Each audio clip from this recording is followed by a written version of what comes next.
In this video, we're going to make a charcuterie board or serving board that looks like a tree.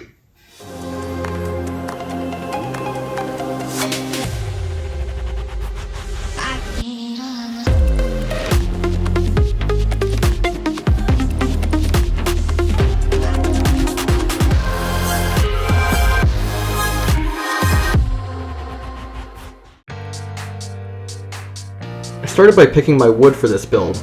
I'm going to use some scraps that I have off my lumber shelves, and they should work pretty well. After firing up the joiner, I can mill the wood to the right size, milling one face and one edge. I'm going to be using walnut and ash on this build because it's what I have lying around, and I milled one face and one edge on each board. After using the joiner, I can move over to the planer where I can mill the third face and get it parallel. This will also get it to the right thickness. After putting that back and putting in a sharp table saw blade, I can mill off the last edge. This helps it get to the right width, as well as also squares off the fourth edge of the board. I also ripped the ash down to its rough width. Then I could square the ends of the boards on the miter saw, as well as also cut them to rough length.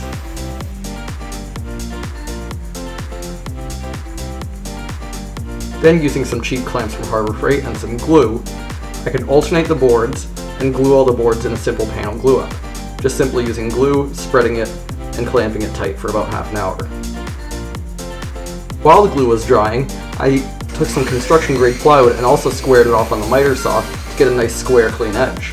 Then I could use some layout tools like my measuring tape and my speed square to make some layout lines to mark my template for the tree that I wanted to cut out. Just laying out the lines and making sure I could get the shape how I wanted it. Then over on the cheap bandsaw, I can cut out the shape, making sure to stay slightly outside of the line to have some margin for error.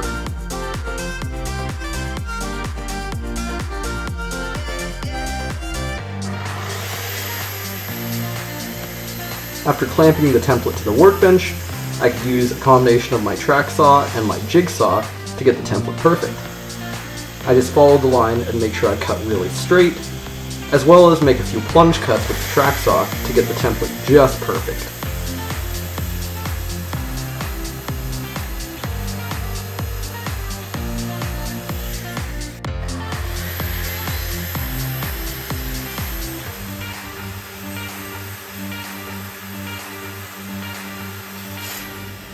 After squaring the last edge with the track saw, I could then take the perfect template and mark it on the walnut slab.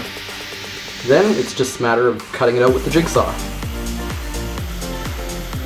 Again, I cut on the outside of the line just because I need some margin for error. Then I used the double-sided painter's tape trick along with some super glue to carefully stick the template down onto the blank of walnut.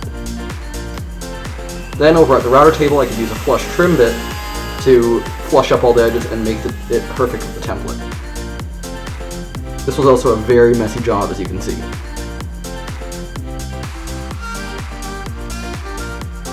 Because the router bit is round, I used a dull chisel to square off the edges and make them pretty sharp.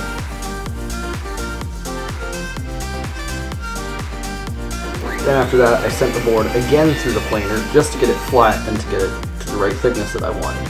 I skipped planing this while I was at it. Then I could swap out the router bit for a flush trim bit to chamfer the edges on the bottom side. I do this with all my cutting boards as it gives it a nice floating effect. Then, using a marking knife and an even duller chisel, I could square off those chamfers.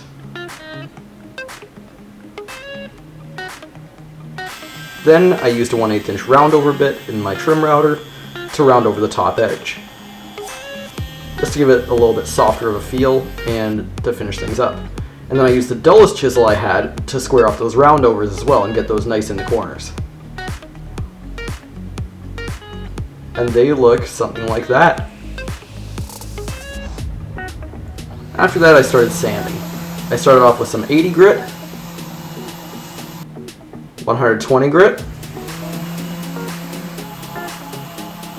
and lastly 180 grit. Can you do this with your sander? I used this little cube sanding block to get into the corners, and then started water popping the boards. This is essential for any kitchen furniture that you make out of wood. as it helps swell the grain so that way it won't swell later when you go to wash the cutting board. I used some compressed air as well as a blowtorch to dry off all the water quickly, and then gave it one light sanding with 220 grit. Also, I bought this really cute, useless hand plane, but it works super well at these little corners to break the sharp edges. After finishing it with some walrus oil and bringing out all that color, I can attach some rubber legs, and it's finally done.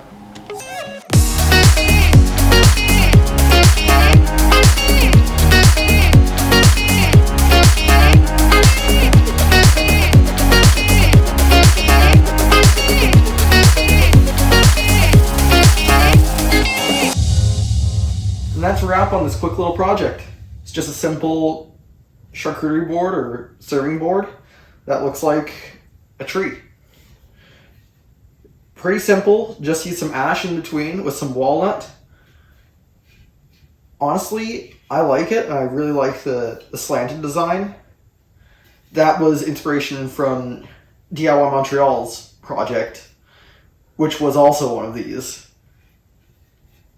Anyway, thank you so much for watching. If you liked it, the number one thing you could do is to like, comment, and subscribe if you haven't already. That would really help out the channel. And I'll see you in the next one.